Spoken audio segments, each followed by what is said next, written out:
Għar Ħasan f'Birżebbuġa, sit ta' Natura 2000, bħalissa qed isiru qatt ta' xogħlijiet ta' konservazzjoni u restawr biex din iż-żona li tilqa' speċi ta' wiżat, sriep, gremxul u frifet il-lejl fost oħrajn tiġi protetta. Dan bħala parti mill-isforzi tal-Gvern biex is-siti ta' Natura 2000 madwar il-gżejjer Maltin ikunu konservati u restawrati.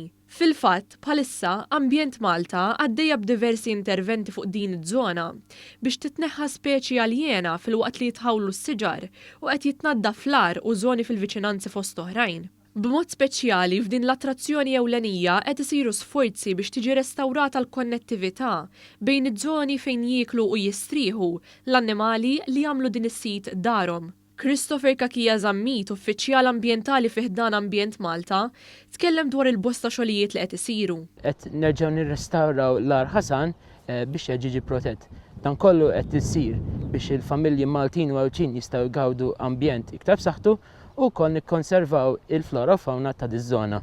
Il-Ministru għall-Ambjent Aron Farrugia stqarr li ġenerazzjonijiet futuri jiddependu fuqna u fuq kemm aħna lesti li nipproteġu l-ambjent. Xogħolna huwa li nippreservawhom, nikkonservawhom u ngħadduhom il-ġenerazzjonijiet futuri u hekk allura Ambjent Malta bħalissa qed tagħmel xogħlijiet ta' tħawwil ta' siġar, binni ta' ħitan ta' sejjieħ mill-ġdid kif ukoll tneħħis speċi aljeni invażivi minn din iż-żona. Il-Ministru Farrugia temm jgħid li l-ħsieb wara dawn l-interventi huwa li jkun żgurat li dawn is-siti jibqgħu fi stat tajjeb biex jitgawdew b'mod sostenibbli.